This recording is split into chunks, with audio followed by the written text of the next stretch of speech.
Ayan na siya, kumakain na siya dyan. Lagi na lang talaga, araw-araw na lang. Pag kumakain kami dyan sa parisan, gusto niya. Meron talaga siyang sariling plato din.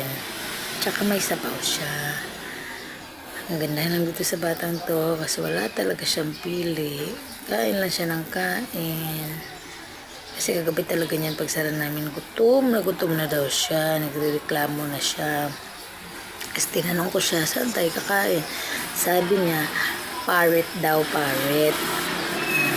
Kaya yun, kumain kami doon. Tapos, ano na kasi yan, 70 pesos, only rice na yan. Kaya, ako pag ewan ko ba, sa mga inasa lang naman ako sa kanin. Pero pag mga ganyan pares, siguro dalawa lang ako, ganyan. Kaya, sure lang.